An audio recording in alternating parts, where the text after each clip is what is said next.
ఈ ధనుర్మాసపు నెల రోజుల కార్యక్రమం. బయట వాతావరణం మనల్ని కొంచెం వేడెక్కించుకునే ప్రయత్నం చేస్తుంటాం. మనసులో కూడా we were so cold, so we have to heat up ourselves also.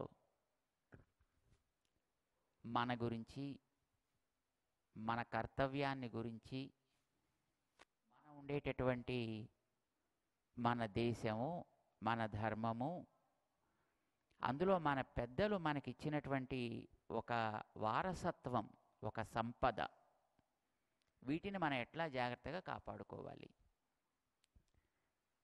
మన తండ్రి గారు, మన తాతగారు, వారి పెద్దవాళ్ళు ఆస్తి సంపాదించిస్తే, ఒక ఇల్లు పొలాలు ఇస్తే, మనం ఏ పెద్ద పెద్ద దేశాల్లో లేక ఏ పెద్ద పెద్ద ఉద్యోగాల్లో లేదో పెద్ద పెద్ద కంపెనీల్లో మనం ఉన్నప్పటికీ దాంట్లో ఒక ఇంచు కూడా వదులుకోం కదా, పొరపాటును కూడా.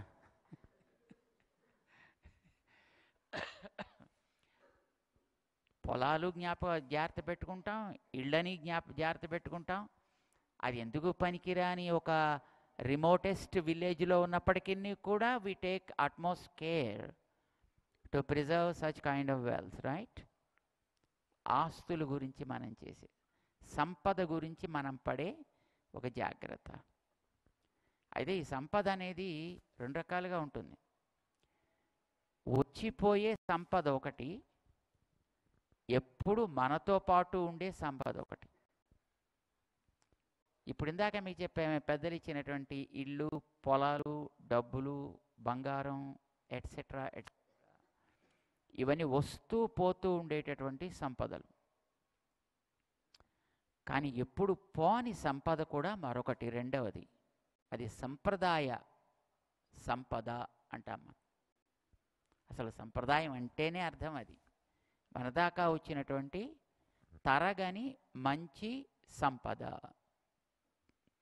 బయటి సంపద కోసం మనం ఎంత కష్టపడతామో, ఎంత శ్రమ పడతామో, ఎంత పట్టుదల వహిస్తామో, అవసరమైతే కోర్టుకి అందరినీ లాగైనా, సుప్రీంకోర్టు దాకా అయినా మనం వాడిని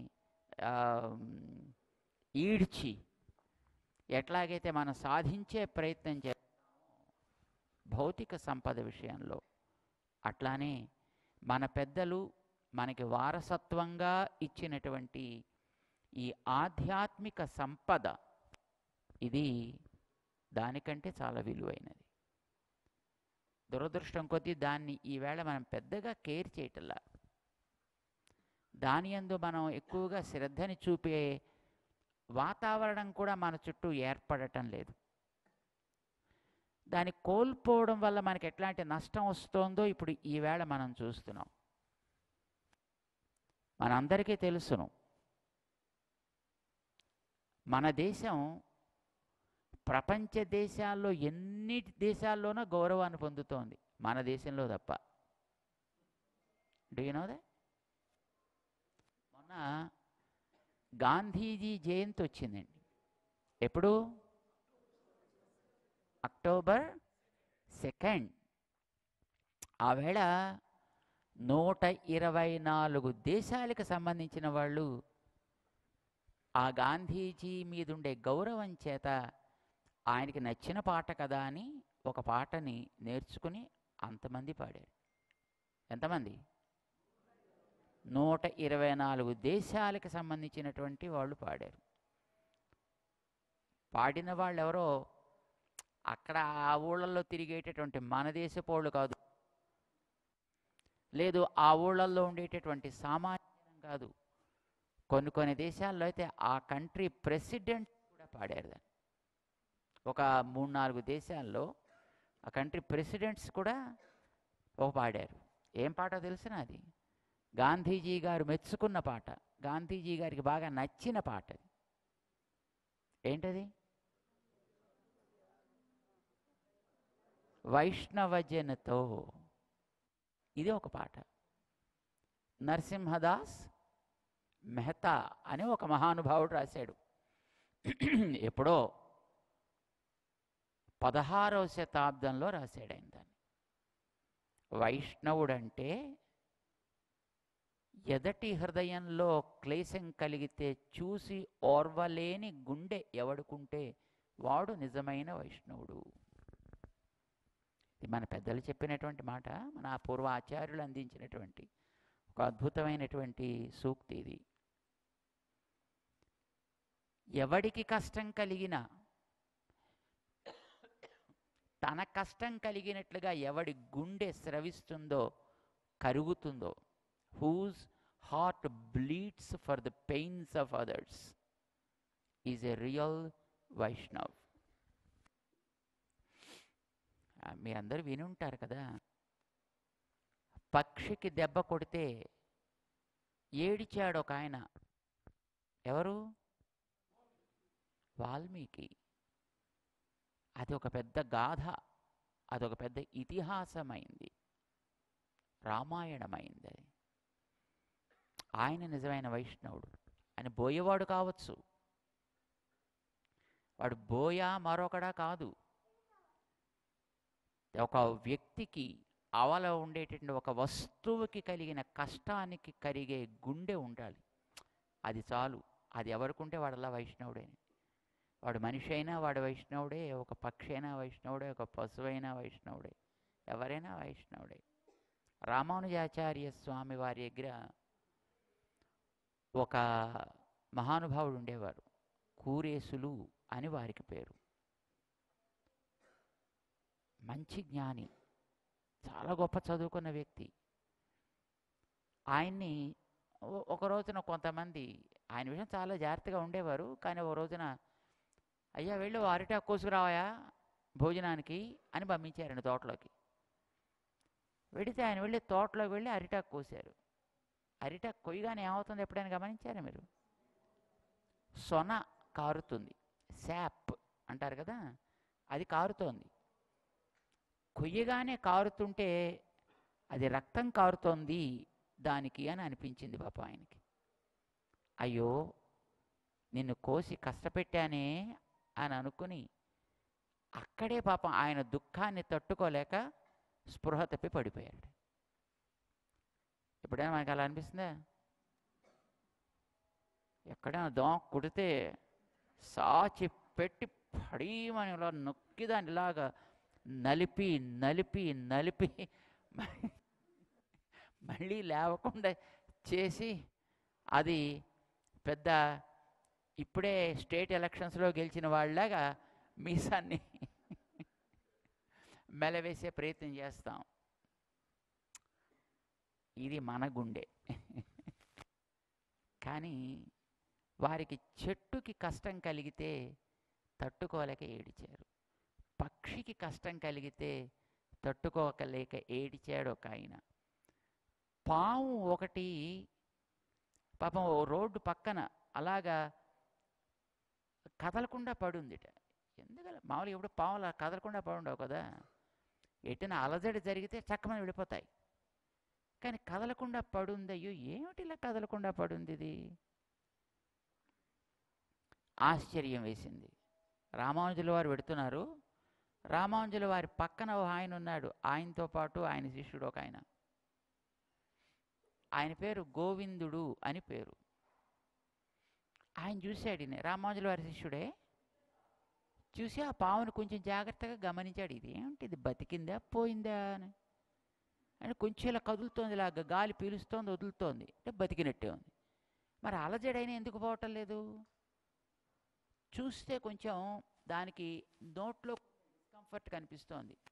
అలా నోరు కొద్దిగా తెరిచింది అంటోంది. అది అంటే ఏమైనా అయింది దీనికి అని కొద్దిగా అటు పక్కకి వెళ్ళి చూస్తే దాన్ని ఆ నోటికి కూరలు ఉంటాయి కదా, దాంట్లో ముళ్ళు దిగింది దానికి. సో మరి మళ్ళా దాని చేతులు లేవు కదా టకమని పీక్ తీసుకోవడానికి. So it was not able to just remove that. So started suffering. ఈయన వెళ్ళాట దాన్ని తీద్దామని. ఈయన వెడుతున్నాడంటే ఎందుకు వెడుతున్నాడని చూశారు మిగతా వాళ్ళంతా. ఈయన పాము దగ్గర వెళ్ళి పావును పట్టుకుంటున్నాడు. ఒరే గోవిందా, ఏయ్ కరుస్తుంది ఇది వస్తావు, కరుస్తుంది ఇది వస్తావు అంటున్నాడు. ఏం సంకోచించలేదు ఆయన. వెళ్ళాడు. ఆ పావును కొద్దిగా మెడ పట్టుకుంటే నోరు తెరిచింది, లోపల ముళ్ళు కనిపించింది. పాపం జాగ్రత్తగా ఆ ముళ్ళును పట్టుకుని ఆయన బయటికి తీసేసి దాన్ని కాసేపు అలాగా మెల్లమెల్లగా రాస్తే కాస్త దాని శిరస్సు మీద అది కొంచెం సాంత్వన చెందింది. వదిలిపెట్టేస్తే అలా జాగ్రత్తగా పాక్కుంటూ వెళ్ళిపోయింది.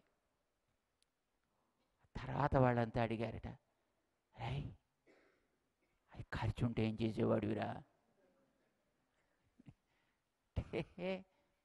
ఏమి కరిస్తే ఏమవుతుంది? ఇదో పాము అదో పాము. శరీరం కూడా పెద్ద పామే కదండి ఇది. ఆ పాముకి కూరల్లో మాత్రమే విషం ఉంటుంది.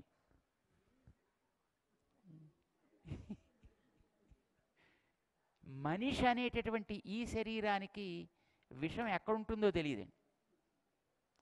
చిన్నప్పుడు సుమతి శతకంలో పద్యం ఉండేది. అంటే అప్పుడు సుమతి శతకం అని ఓ శతకం నేర్పేవారులేండి. సుమతి శతకం అని, వేమన శతకం అని తెలుగులో పద్యాలు నేర్పేవారు. దాంట్లో అద్భుతమైనటువంటి నీతులు చెప్పేవారు. తేలుకి కొండెల్లో ఉంటుంది వెనకాతల విషం, పాముకి కూరల్లో ఉంటుంది విషం, మనిషికి పైనుంచి కింద దాకా విషం తప్ప మరొకటి ఏమీ ఉండదు. కలునకు నిలువెల్ల విషము గదరా సుమతి అన్న. అంచేత ఇదో పాము అదో పాము. ఏది పవర్ఫుల్లో చెక్ చేద్దాం అనుకున్నాను నేను. సపోజ్ అది కరిచింది అనుకోండి, దీన్ని ఇది పవర్ఫుల్ అయితే అది పోతుంది.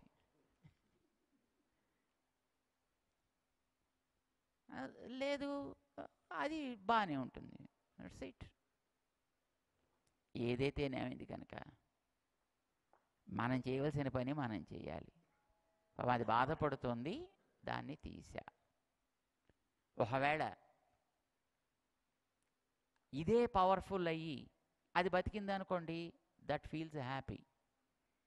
సపోజ్ అది పవర్ఫుల్ అయ్యి దీనికి అరిస్తే ఇది పోయింది అనుకోండి, దట్స్ ఓకే. పెద్ద ఈ పాము పోతే మంచిదే కదా. నేనేం చేసేవాడిని అంటే చక్కగా అక్కడ విరజా నదిలో స్నానం చేసి దేవుడి సేవ చేసేవాడిని. ఇక్కడ పోతే ఒకవేళ ఇక్కడ ఇప్పుడు ఇది పోయింది, దానికి రిలీఫ్ వచ్చేసింది కదా, నౌ ఇట్స్ గాన్. ఇప్పుడు చక్కగా వెళ్ళి కావేరీ నదిలో స్నానం చేసి గురువుగారి సేవ చేసుకుంటా. ఎప్పుడైనా సేవ చేసుకోవడం నా కర్తవ్యం. సేవ చేసుకోవడం కోసం వచ్చిన body. I do service. That is all what I am. నిజమైన వైష్ణవుడు అంటే మనకి మొదటి నుంచి చివరి దాకా మన పరంపరలో, మన ఆచార్యులలో కనిపిస్తున్నటువంటి ఒక మంచి ఒక ప్రవృత్తి. ఎప్పుడు నువ్వు ఉన్నంత వరకు keep doing some kind of service till your last breath. This is what they said. అది వైష్ణవుడి లక్షణం. అందుకే గాంధీ గారికి చాలా ఇష్టం. అందుకే ఆయన చివరి క్షణం దాకా పాపం ఏదో చేస్తూనే ఉండేవాడు అని.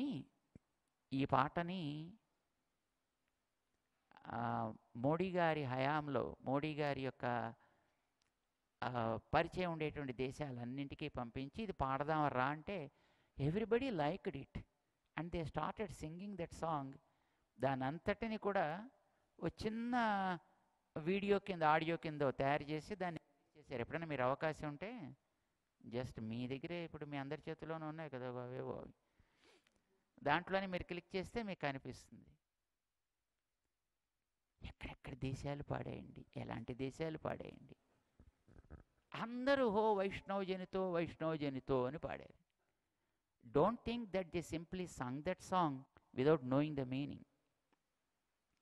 They tried to understand the meaning and then they liked it. మనది వైష్ణవ సంప్రదాయం. ఇది మనకందరికీ ఒక సంపదగా మనకిచ్చారు. అంటే మనం జీవించి ఉన్నంత వరకు సేవ చేస్తూ జీవించాలి. సేవ చేస్తుంటే దేవుడి దగ్గర కూర్చుని పువ్వులు వేస్తే సేవ అని అనుకోకండి. ఇది ఒక రకమైన సేవ. లేదండి ఇలా కూర్చుని చక్కగా ఎవరో ఉపన్యాసాలు చెప్తుంటే వింటూ కూర్చోవడం, నో, అది కూడా ఒక రకమైన సేవ. మనకు ఉండే యోగ్యతల్ని బట్టి, మనకుండే శక్తిని బట్టి, మన చుట్టూ ఉండే సమాజానికి ఉపకరించేటట్లుగా చేసే ప్రతి పని దైవం ఇచ్చినటువంటి ఒక అవకాశం అని గుర్తించి చేసే ప్రతి పని కూడా సేవే అవుతుంది.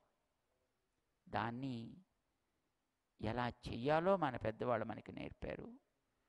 అయితే ఆ పని చేసేటప్పుడు దాని కొంత పునాదంటూ మనం వేసుకుంటే తప్ప ఆలోచన రాదు కదా. మన ఆఫీసులో పనిచేస్తున్నా ఇది కూడా నేను దేవుణ్ణి ఒక రకంగా చేసేటటువంటి సేవ అని అనుకోగలగాలంటే, do you think that it comes automatic? Never. అంత ఈజీగా ఏం రాదండి. కత్తి పేషెంట్ మీద పెట్టేటప్పుడు హీ ఆపరేట్స్ ద పేషెంట్ అని అనుకోవడం డాక్టర్ గారికి రావాలంటే ఎంత ప్రాక్టీస్ చేయాలండి ఆయన? So it needs a lot of effort. It needs a very very strong foundation. అది ఉంటే అప్పుడు ఆ థాట్ వస్తుంది. ఆ థాట్ వస్తే కరేజ్ ఏర్పడుతుంది. ఆ కరేజ్ వస్తే బుద్ధి చాలా చురుకుగా పనిచేస్తుంది. అప్పుడు చాలా చక్కగా చేయవలసిన కార్యక్రమం. దేవుడి దగ్గర కూర్చోవడం ఒకటే సేవ అనే భావన మనలో పలిగిపోయింది. కాదు, నువ్వు చేసే ప్రతి పనిని దైవ సేవగా గుర్తించి చేయడం అనేది మనం చేయాల్సినటువంటి కార్యక్రమం. సో అది చెయ్యాలంటే, ఆ పునాది పడాలంటే కొన్ని అయితే మన పెద్దల ద్వారా తెలుసుకోవాల్సిన అవసరం ఉంది. ఏవో చిన్న చిన్నవి మన ఇంట్లో అవకాశం మనకి లభించినప్పుడు చేసుకోవాల్సిన అవసరం కూడా ఉంది. సో అలాంటి దాంట్లో ఈ ధనుర్మాసం అనే కార్యక్రమం కూడా చాలా కీలకమైనటువంటి అంశం. ఎందుకంటే ఇందులో 30 రోజులు ఆండాళ్ళ పాడింది. 30 రోజుల్లోనూ మనిషి జీవితం ఆరంభం నుంచి దాన్ని ఒక పరిపాకమైనటువంటి దశకి తెచ్చుకునే దాకా ఏ రకమైనటువంటి ఫేజెస్ని వాడు క్రాస్ చేస్తాడు, ఎన్ని రకాలుగా క్రాస్ చేస్తాడు, వాటిని ఎట్లా మంచిగా చేసుకోవచ్చును అనేదాన్ని చాలా అందంగా చెప్పేసింది, చాలా అద్భుతంగా చెప్పేసింది మన గోదాదేవి. అందుకోసమనే 5000 ఏళ్ళైనా ఇప్పటికీ తిరుప్పావై ఎఫ్రెష్, వాడని పరిమళించే పుష్పంలాగా ఎప్పుడు వికసిస్తూనే ఉందన్నమాట. అందుకోసమనే మనం ఈసారి ఈ తిరుప్పావైని ఇక్కడ పెట్టుకుందామని అనుకున్నాం. ఇక్కడ 30 రోజులు ఏర్పాటు చేసిన కార్యక్రమంలో ఈ పూటతోటి 2 రోజుల కార్యక్రమం already gone. So we have only 28 days in our hand. రోజు ఉదయం పూట ఇక్కడ తెలుగులో కొన్ని విషయాలను తెలుసుకుంటుందాం. సాయంకాలం ఎలాగో వారు అన్నారు మనకి ఇప్పటిదాకా ఐ థింక్ 38 ఏళ్ళుగా మీరు ఎలాగో తెలుగులో చెప్తూనే ఉన్నారు కదా, వినేవాళ్ళు వింటూనే ఉన్నారు కదా, పోనీ ఒకసారైనా తర్వాత కాస్త ఇంగ్లీష్లో కూడా చెబితే పోనీ కొత్త వాళ్ళు కూడా కొంతమంది వినే అవకాశం కలుగుతుందేమో, ట్రై చేద్దాము అని ఈసారి మన డాక్టర్ రామేశ్వరరావు గారి ఈ నందగోకులంలో ఫార్చునేట్లీ మన ఏరియాకి పేరు కూడా నందగిరి. అంచేత నందగిరి హిల్స్లో నందగోకులంలో మన యశోద నందగోపుల యొక్క స్థానాన్ని నిర్వహిస్తూ ఉండేటటువంటి శ్రీకుమారి రామేశ్వరరావు గారి యొక్క ఆతిథ్యంలో మనం అందరం కూడా ఈ 30 రోజుల ధనుర్మా కార్యక్రమాన్ని చక్కగా చేసుకుందాం. ఈ రోజున ఈ ఉదయపు కార్యక్రమాన్ని మనం లాంఛనంగా ఆరంభం చేసుకున్నాం. రేపు వైకుంఠ ఏకాదశి సుమారుగా 4:30-5 మధ్యలో మనకి దివ్య సాకేత క్షేత్రంలో ఉత్తర ద్వార దర్శనం మనకి సుమారుగా జరుగుతుంది. సో అక్కడికి వెళ్ళి దాన్ని చేసుకుని మళ్ళీ మన ఇక్కడ తిరిగి వచ్చి మళ్ళీ ఇక్కడ స్నానాది కార్యక్రమాలు చేసుకుని అప్పుడు మళ్ళీ మన యొక్క ఉదయం జరిగేటటువంటి ఆరాధనని రేపు చేసుకుంటాం. రేపు ఒక్క రోజుకి మాత్రం మళ్ళీ కొంచెం ఆలస్యం కావచ్చును. బట్ ఎల్లుండి నుంచి మార్నింగ్ 7 to 9:30 కార్యక్రమం ఉంటుందన్నమాట. Morning 7 to 8 first phase of కార్యక్రమం సిరివీడు కార్యక్రమం. అప్పుడు ఒక తీర్థగోష్ఠి అయిపోతుంది. ఆ టైంలో ఆఫీసెస్కి వెళ్ళాల్సిన వాళ్ళు ఎవరైనా హడావుడి ఉన్న వాళ్ళైతే after 8 they can rush to their offices. దాని తర్వాత అప్పుడు పెరువీడు కార్యక్రమం ప్రారంభమవుతుంది. అది సుమారుగా 9:30, 10 o'clock లోపల పూర్తయిపోయి ఆ తర్వాత మళ్ళీ రెండవ తీర్థగోష్ఠి మళ్ళీ ఉంటుంది. అప్పటికి రాని వాళ్ళు తర్వాత జాయిన్ అయిన వాళ్ళు ఆఫీసులకి కొంచెం మెల్లగా వెళ్ళినప్పటికీ కూడా మేనేజ్ చేయగలం అని అనుకునేటటువంటి వాళ్ళు ఎవరు ఉంటారో అలాంటి వాళ్ళకి మళ్ళీ రెండవ గోష్ఠి ఉంటుందన్నమాట. ఇది 10 తర్వాత మళ్ళీ ఇక్కడ కార్యక్రమం ఏమీ ఉండదు. చేత ఎవరైతే ఉదయం పూట రావాలి అని అనుకుంటారో వాళ్ళు లేటెస్ట్ 10 o'clock ఇక్కడ మళ్ళీ ఈ ప్రెమిసెస్ని మళ్ళీ ఖాళీ చేసుకుని తిరిగి మళ్ళీ సాయంకాలం 6 గంటలకి ఇక్కడ ఉండాల్సి ఉంటుందన్నమాట. సాయంకాలం 6 దగ్గర నుంచి విష్ణు సహస్రనామ స్తోత్రం పారాయణ ఉంటుంది. అది 30 నిమిషాల సేపు ఉంటుంది. దాని తర్వాత మన తిరుప్పావై ప్రవచనం జరుగుతుందన్నమాట. తిరుప్పావై 6:30 దగ్గర నుంచి సుమారు 8 గంటల దాకా ఇది రోజు మనకి జరిగేటటువంటి కార్యక్రమం. దీన్ని మనం అందరం కూడా యథా అవకాశం ఆస్వాదిద్దాం. మీ అందరికీ ఈ వేళటికి మంగళాశాసనాలు చేస్తూ జై శ్రీమన్నారాయణ.